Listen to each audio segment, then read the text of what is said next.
What's going on, everybody, and welcome to the Other Side of the Firewall podcast, where we talk about the latest and greatest in cybersecurity news, as well as we highlight those movers and shakers and glass ceiling breakers, those people of color who've made to the other side of the proverbial firewall. My name is Ryan Williams, and as always, I'm joined by Shannon Tynes. What's up? What's up?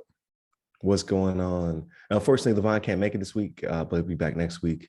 Please continue to tune in throughout the week. So on Monday, we discussed Uber and their potential breach or hack, where somebody was in there in the chats. And then on Tuesday, we discussed some new federal guidelines when it comes to the third-party attestation of software and things of that nature because of the SolarWinds hack. I think I did that one well. Description, brain not working. And then today we will discuss the cybersecurity pipeline and just what's currently going on with it, right? So this article comes from darkreading.com, which sounds nefarious, and it's not though.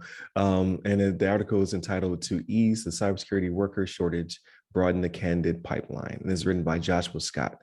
This article actually came out on the 14th. So this is always a topic of debate, right? Like cybersecurity, we need people. There's a million vacancies. Like we need to get more people in the pipeline. And there are efforts being made. We talk about it almost every other week. We have an article about this big name company is starting a division, or they're going to open up shop in a area that has a bunch of talent when it comes to STEM, or they're looking for people of color, and they're going to open up shop in like a more trying to think of the word. What's the word I'm looking for? Are you trying to say like-minded, or are you trying to say no, like an area that typically doesn't have a big footprint? Like there was the one in North Carolina. Just an area that has a historical Black college or university, or has a larger population of Black and brown people, but they don't have the Cupertinos, they don't have the Atlantas. They're not tech hubs type thing. Right, there you go, tech hub. Thank you. I was struggling.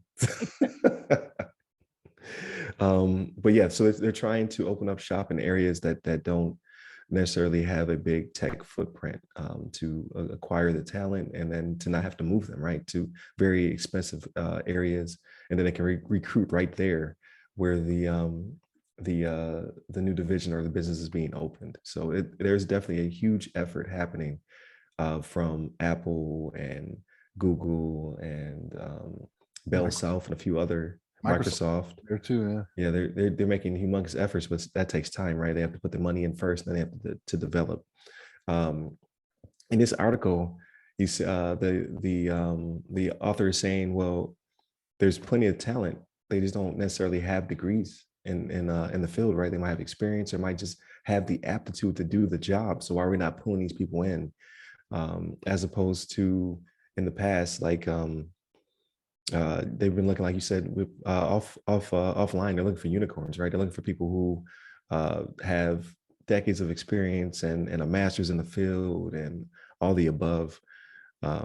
So in the article, he states cybersecurity hiring historically has focused on a narrow candidate pool, people with the usual academic credentials, job experience, security certifications, and specific technical skill sets. But as the demand of cybersecurity professionals keeps increasing, it is clear that the industry must get more creative in the hunt for talent.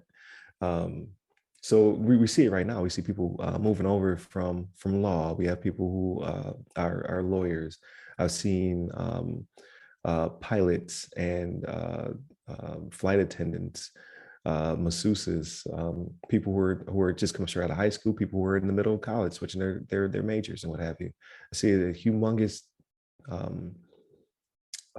push to go cyber, because we keep talking about like there's so many vacancies. It's a hot industry, and we're paying well, but then they don't hire these people. I've talked to people who it took a year for them to find a job, in cyber, and they had a bunch of skills. They had a very diverse mindset.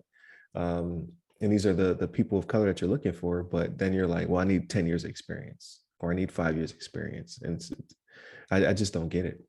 But what are your thoughts, Shannon?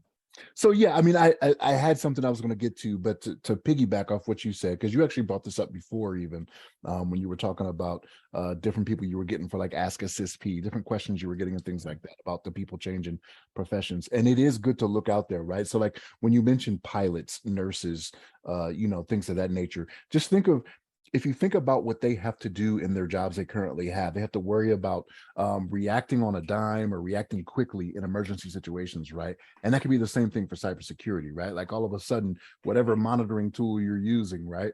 All of a sudden there's a breach or something like that. You have to, they're already in a career field that makes them think and turn and do something very quickly to respond in an emergency manner, So yeah, it's definitely a benefit to the cyber community to go out and look for those people. You know what I mean? But the point I was going to make, though, is the ideas that he brings up in the article, right? He says there's 4 ideas, right? So one of the ones you hit on was the drop the college degree requirement, right? So it's obsolete thinking. You're looking for unicorns, right? That was one of the first ones. The other one he said was look for talent outside of security, right? Another thing you brought up, doing that again, chasing the unicorns, it's not going to work for you, right? Because more than likely, chasing those people, like when it comes to cybersecurity is not sexy and you're not really liked, right? Take it from me. Okay. It's not sexy and it's not what people really like. So like those people that you look at their resume and they have all that experience, what do you have them doing, right? Like they're programmers, they're developers, they're doing things that don't necessarily take cybersecurity as a priority, to say, right? Right. Like in our current thinking, right? So you lose those people to those places, right? And then they end up moving out to San Francisco, right, to work for your Googles, your Microsofts, your Apples. You know what I mean? So um, you do have to expand it, right? Like that's just what it is. If you go for people that have the decades of experience, like you mentioned, this is probably not what they're going to want to go into. They're going to want Right. money is and where the sexy stuff is, you know what I mean? Train like crazy is another one they mentioned in here, right? Companies should invest in formalized training programs for individuals with non-traditional security backgrounds. So train them up front, continually provide additional training opportunities, things like that. And that can be done. So like the companies probably don't want to do that because they think, well, I'm going to train them up to lose them, right? But that's not necessarily the case, right? Like the way you could do that is I know there's with several of these companies out there, right? Like if they pay for some type of training or schooling or things like that, they'll pay for it, right? But you have to stay with the company for a certain amount of time or you have to pay it Right. back, right? So that's just one of the things they could do, right? Like I don't want to necessarily say make it hurt, but that's kind of what it is, right? It's making it hurt. Right. Then the last one of the 4 that they mentioned is spread the wealth, right? And so this kind of gets into we've mentioned this a time or two before, right? DevOps and DevSecOps, right? When it comes to spread the wealth, it's not just a cybersecurity team, right? Those people that are doing the development and the developmental security, of software and things of that nature. It's the same thing we've said before, baking the security in from the beginning, Mhm. right? So spread the wealth to where it's the cybersecurity folks don't get it on the back end and be like, okay, well, I can help you with this, but it's probably going to break this functionality that you've already worked so hard on, right? Put it in there from Right. the beginning, figure all that out going forward. So the 4 ideas that Joshua Scott, I believe was his name, right, came up with on here are pretty good ideas. I'm all for it. But yeah, no, I mean it's you got to expand the horizon, right? It's the same not just with cybersecurity, but in anything, right? It's the same thing of having diversity, right? You want different perspectives in the room, right? Whether it be Yeah. male, female, black, brown, Asian, whatever it may be. Get those different backgrounds and those different ways of thinking in there, and it'll work for everybody, right? So yeah, I Yeah. like this read. Yeah, absolutely. And it's always a great debate, right? Like whenever you go on Clubhouse or whatever, degrees versus non-degrees and things of that nature. I just think we're looking at it the wrong way. Like there are certain aspects of just business in general that a degree would fit a certain role or title or what have you. For somebody, if you're not trying to grow them within, you're just trying to purchase talent. I get that. But the idea that every position requires a 2 to 4 year degree, this doesn't make sense to me. So I agree with him as well. Like, just acquire these people who have an interest and have the aptitude to learn it, and then train them. And then when it comes to, like you said, retain the talent by making it hurt. I agree with that, as well as, like, if you and all of your peer companies, your rivals, whatever you want to call them, are doing the same thing, then it's just a matter of once you train them, pay them, or you'll receive a swap. Like, they have to find a job somewhere, right? So if they're not, if company X trains them and then they decide to move, they're going to come to you, company Y, and vice versa. The talent will still come to you. Is my way of thinking. Like, where would it go otherwise? Like, these people aren't going to sit there, get trained, and then never use the talents and then go to a different industry. Most likely, right? Like, I can't see that happen unless something else booming pops up. But right now it's us, right? It's cyber.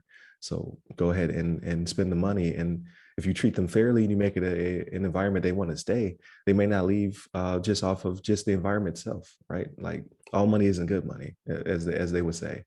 So I don't know. Those are my thoughts. Because we go back and forth all the time about degrees, not degrees. So I have it, and I acquired it only because I always want to be able to check all the boxes to get to a human where I could talk to them, then I had to interview.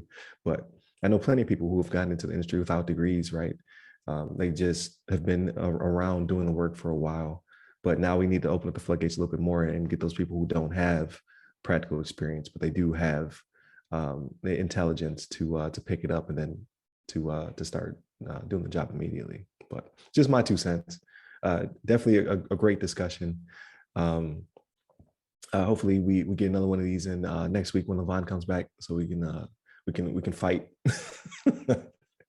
about it. But please continue to tune in to all of the episodes. Again, Monday, Tuesday are topics, Wednesdays discussion, then Fridays we discuss everything else, everything non-cyber related, right? Movies, books, games, all that good stuff.